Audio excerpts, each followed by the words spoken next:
paz. Meus queridos, nesse momento a gente fica assim, o que vem por aí? O que vem por aí hoje? O que vai descer do céu hoje para nós? A sua pergunta é a mesma que eu faço. Eu reflito, eu oro, eu medito, mas é só Deus para saber o que Ele tem para mim, para você. Cada vez que nós estamos prontos para poder ouvi-lo. Essa semana eu estava aconselhando uma missionária à distância e ela ia pregar num congresso bastante grande. E eu estava dizendo para ela ficar tranquila, em todas as áreas, não era nem relativa ao congresso, mas em todas as áreas da vida dela, e depositasse tudo no Senhor. E ela disse, eu estou tranquila, eu estou muito tranquila. Eu não estava tão tranquila porque eu estava pensando que não fosse dar conta de preparar o sermão. E eu ri, era uma videochamada, eu ri e falei, e se eu disser para você que você está errada? Você está tranquila porque preparou o seu sermão a tempo. Significa que a sua dependência estava no preparo do sermão e não na dependência exclusiva do Senhor. Tem nenhum problema ter orado, meditado, estudado, nenhum problema, muito pelo contrário. Temos que fazer isso mesmo, examinar as Escrituras. Porém, a nossa dependência precisa estar exclusivamente no Senhor. No Senhor. Porque só Ele sabe o que aquele auditório precisa, o que aquele povo precisa e o que a gente também precisa. Vamos abrir a palavra do Senhor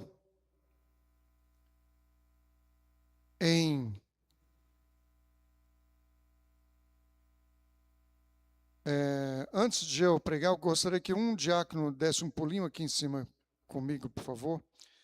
Mas enquanto ele não chega, qualquer diácono. Apocalipse capítulo 19. Nós vamos ler um texto pequeno e vamos fazer uma reflexão um pouquinho mais abrangente.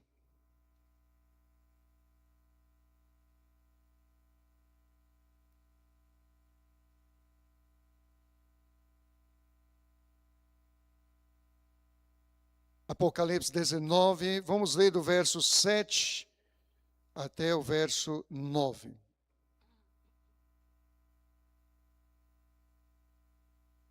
Regozijemo-nos e alegremo-nos e demos-lhe glória, porque vindas são as bodas do Cordeiro, e já sua esposa se aprontou. E foi-lhe dado que se vestisse de linho fino, puro e resplandecente, porque o linho fino são as justiças dos santos. E disse-me, escreve, bem-aventurados aqueles que são chamados à ceia das bodas do Cordeiro. E disse-me, essas são as verdadeiras palavras de Deus. As bodas do Cordeiro, meus queridos. Dentro desse contexto, significa algo de mais extraordinário que existe e sempre existirá no céu, na terra, debaixo da terra, em todas as eras. Porque será a finalização, a concretização de absolutamente todas as coisas. Tudo será consumado.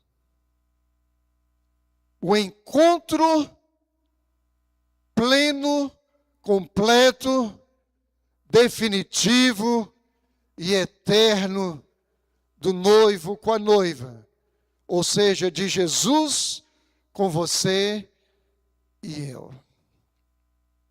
E aí tudo tetelestai, está resolvido, está consumado. Mas aqui fala, queridos, de algo que se reporta à ceia do Senhor hoje. E disse-me, escreve, bem-aventurados aqueles que são chamados à ceia das bodas do Cordeiro. E disse-me, essas são as palavras de Deus. Quando diz bem-aventurado, significa, dentro desse contexto, uma vitória final, não temporária, momentânea, circunstancial, mas uma vitória final, cabal, tetelestai, tudo consumado. Vitória eterna, plena, sem nenhuma reforma, absolutamente nunca mais. Esse é o bem-aventurado, o feliz, o vencedor. Bem-aventurados aqueles que são chamados à ceia das bodas do Cordeiro. Muitos estão chamados a essa ceia hoje, em todas as igrejas do Ministério Calel e talvez quase todas as denominações, as igrejas locais, hoje, o primeiro domingo do mês. Porém, aqui há um chamamento eficaz para participar da ceia das bodas do Cordeiro. A festa do casamento que nunca mais se desfará, mas eterno nos céus. E o final do verso diz, essas são as verdadeiras palavras de Deus, ou seja, Deus garante, Deus está dizendo, são as verdadeiras palavras dele, ele garante isso. Significa, meu irmão, que você e eu, tendo essa palavra verdadeira de Deus, esse chamamento eficaz para a festa das bodas do Cordeiro, estaremos lá com o nosso noivo eterno, Jesus de Nazaré. Aleluia!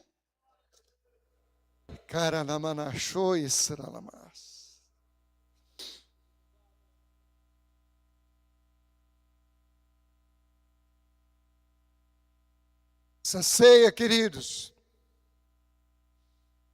ela tem um sentido de nos santificar, de nos purificar, de nos limpar e de nos preparar.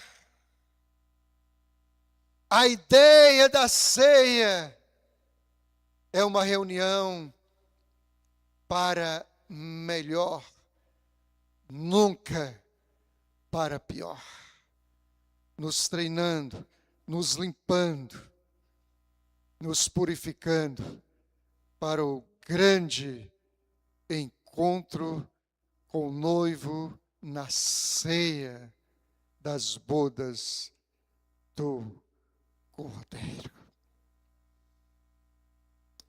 Mas prestemos atenção numa coisa, igreja. Nós temos aqui um pão inteiro, temos um pão picotado, temos alguns cálices, temos aparentemente pouca coisa.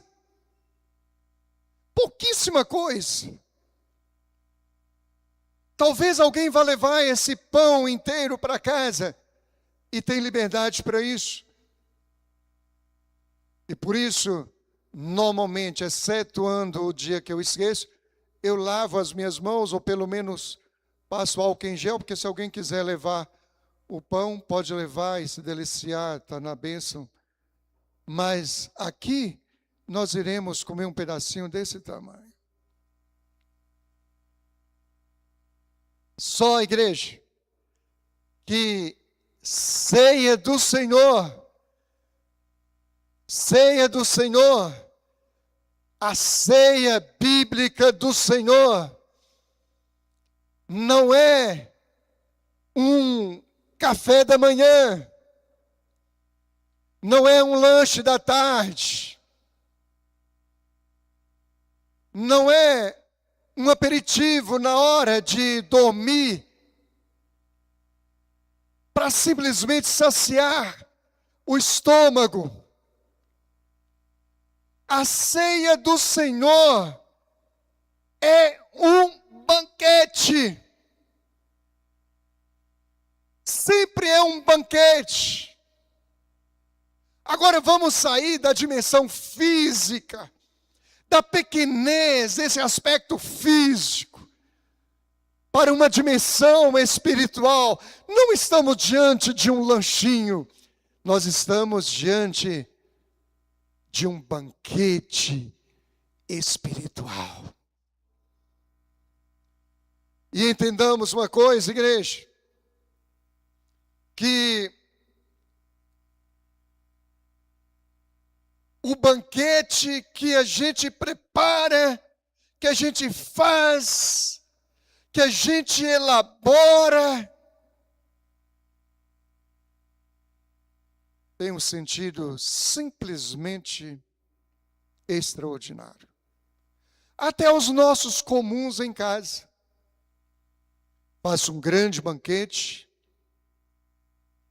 Por causa de quê? Por que fiz esse banquete? Normalmente, pressupõe uma grande vitória. Completei mais um ano de vida, vou fazer um banquete. Recebi uma grande bênção, vou fazer um grande banquete. O salmista, ele diz, no Salmo 23, preparas uma mesa perante os meus adversários. Porque pressupõe uma vitória. Todo banquete espiritual se reportando à ceia do Senhor pressupõe uma grande vitória. Porque Jesus instituiu a ceia do Senhor depois de uma perseguição de morte, desde a não existência dele. Ou seja, desde o anúncio da vinda dele, que começou em Gênesis como a semente da mulher. Aí vem Caim e mata Abel, porque Abel seria o meio pelo qual Jesus Cristo viria. E a perseguição vem estendendo a todas as gerações do Velho Testamento. Finalmente Jesus acaba por vir e é perseguido de morte, desde a sua mais tenra idade, até que realmente morre. E Jesus passa por tudo isso. E depois institui uma ceia para comemorar. Mas para comemorar o quê? A morte? Se comemora uma derrota? Não. Jesus estava comemorando a sua ressurreição ao terceiro dia. Porque o inferno comemorou o primeiro dia, fez festa, segundo dia, fez festa, terceiro dia, a sua derrota completa, definitiva e eterna. E Jesus então institui a ceia do Senhor para comemorar a grande vitória dele a nosso favor sobre Satanás. Aleluia. É por isso que nós não podemos perder ceia do Senhor. Nunca, nunca, nunca. Toda ceia do Senhor nós estamos comemorando batalhas, guerras vencidas. Segundo lugar, igreja, banquete sempre é para amigos. Você não faz banquete e convida todo mundo. Você faz banquete e convida os amigos mais próximos. A irmã da pastora Alzemira fez aniversário de semana, um banquete lá, me convidou, nem lembrou. Mas convidou os amigos. A irmã que fofocou, viu, mãe? A gente brinca assim porque tem liberdade para fazer. Nós comemoramos algo, fazemos um banquete, convidamos amigos. Aí vocês poderiam dizer, mas Jesus era cercado por multidões. Não era só uma multidão. Aliás, que esse é um detalhe do Novo Testamento. Leia o Novo Testamento inteiro, principalmente os evangelhos, e atente para esse detalhe, de que Jesus estava sempre cercado por multidões. Às vezes multidão, às vezes multidões. Mas na hora do banquete, da ceia do Senhor, ele convidou apenas os 12 que andavam sempre com ele. As multidões não estavam lá. Só estavam os 12. Mas você poderia me questionar e dizer, mas pastor, ele convidou os amigos, mas tinha um traíra no meio dos 12. Sim, tinha. Judas Iscariotes, dentre eles, um traidor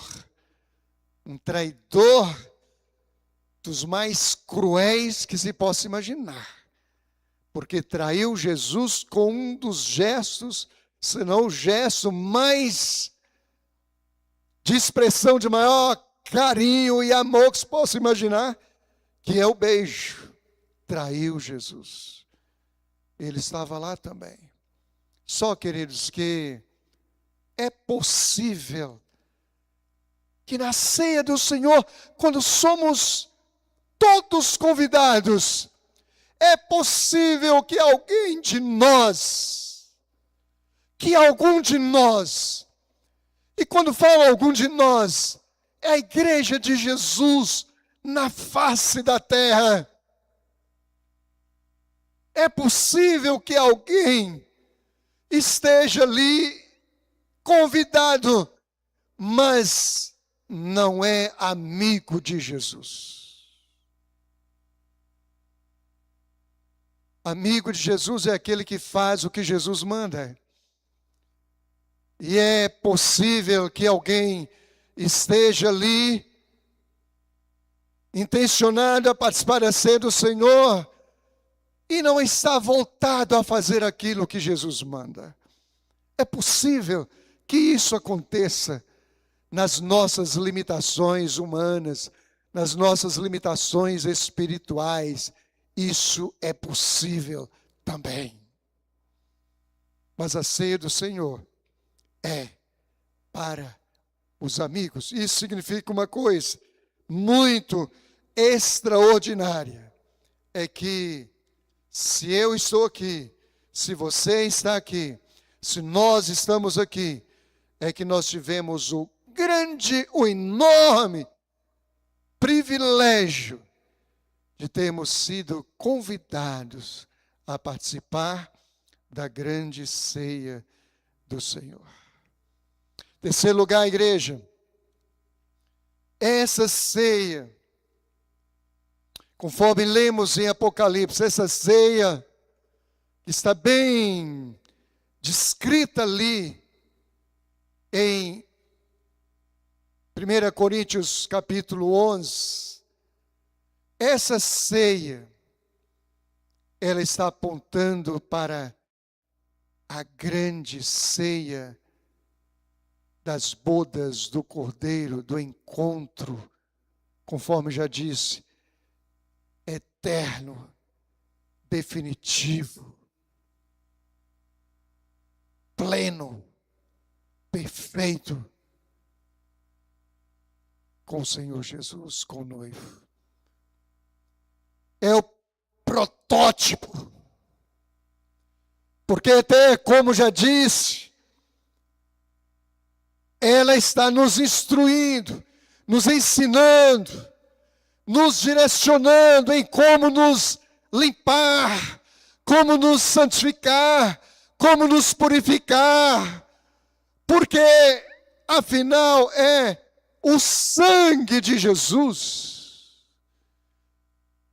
é o corpo de Jesus moído e o sangue vertido por causa daquilo que nos impediria de entrarmos lá, que é o pecado. Pecado não entra lá, não entra. Pecado não entra lá. Por isso ele estabeleceu a ceia do Senhor com o objetivo de nos santificar, nos trazer a reflexão para podermos confessar e participar. Consequentemente, nos purificar. Nós somos honrados por podermos participar desse, aqui na terra, desse protótipo da ceia no céu, na glória com o Senhor Jesus.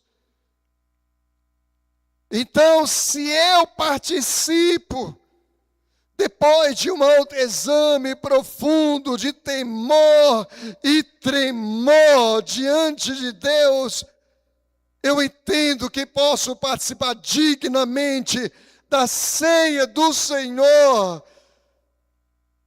Então, a probabilidade é que também eu irei participar da grande ceia das bodas do Cordeiro com Jesus.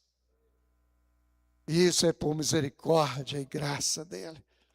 O que me impediria de participar da ceia do Senhor aqui? A única coisa, só tem uma coisa. Meus problemas não me impedem de participar da ceia.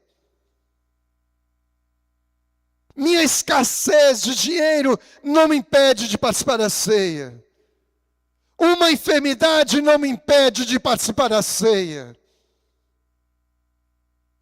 Só tem uma coisa que me impediria de participar da ceia: o meu próprio pecado. Deus não me impediria de participar da ceia, mas o meu pecado, sim, somente o meu pecado. Mas no momento em que eu confesso e deixo, e me santifico e me purifico, e me acho, humildemente falando, digno de participar dessa ceia que aponta para a ceia das bodas do Cordeiro, o repouso na minha mente, no meu coração e na minha consciência é de que também eu participarei da ceia das bodas do Cordeiro. Ceiamos aqui, ceiamos, sim. Ceiamos muitas vezes debaixo de guerra. Guerra nem é com o mundo exterior.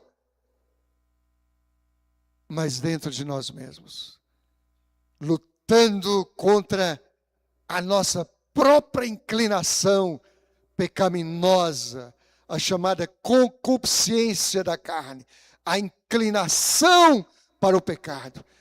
Ceiamos em guerra, mas lá nós cearemos quando toda a nossa lágrima será enxugada. Aleluia. Então, vou cear em guerra? Vou. Mas não se preocupe, vai passar. Vai passar. Vai passar. E aqui me vem à minha mente, com todo respeito e com licença ao nosso pastor Antônio Augusto, já passou a luta da sua mãe, a irmã Maria da Graça, já passou. Ela já está na glória com o Senhor. Deus a ressuscitou uma vez, segundo o testemunho do pastor Antônio, porque Deus tinha um mistério com ela aqui. Se rendendo ao Senhor, mas o tempo do Senhor. Todos nós plantamos bananeira a favor da saúde dela, mas quando o Senhor tem o seu projeto, a melhor coisa significa o centro da vontade de Deus.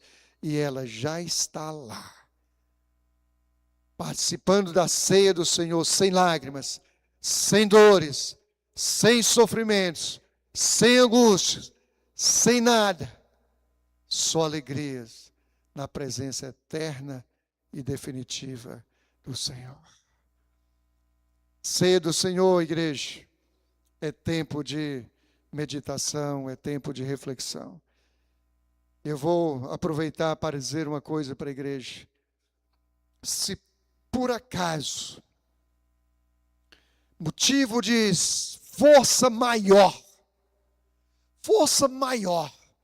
e conforme já diz, é um pecado, Deus me perdoa. Pequei contra alguém que está lá no Japão, não consigo falar com ele pelo WhatsApp, Deus me perdoa. Se um dia eu puder me encontrar com ele, pedirei perdão, mas agora me perdoa.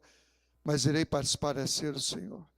Mas por motivo de força maior que eu não sei explicar, da sua própria consciência, da minha consciência, eu não vou participar da ceia do Senhor no dia da ceia do Senhor, ainda assim venha para participar dessa atmosfera espiritual, de uma presença poderosa, espiritual de Jesus na ceia, para nossa edificação espiritual. Ceia do Senhor é dia de banquete, e banquete é dia de se comemorar vitória. Eu pergunto para a igreja inteira agora, por acaso teria um de nós sequer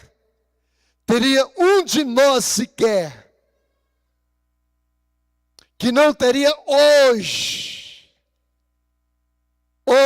agora, uma vitória a comemorar? Por acaso, repito, um de nós não teria uma vitória sequer a comemorar? Todos nós temos vitórias a comemorar, hoje, aqui e agora. Louvado seja o nome do Senhor. A graça do Senhor Jesus, o amor de Deus o Pai, a comunhão, as consolações e uma presença simplesmente extraordinária do Espírito Santo do Senhor venham sobre essa igreja aqui presente e sobre toda a igreja do Senhor Jesus, espalhada na face da terra, hoje, pelos séculos dos séculos. Aleluia. Amém.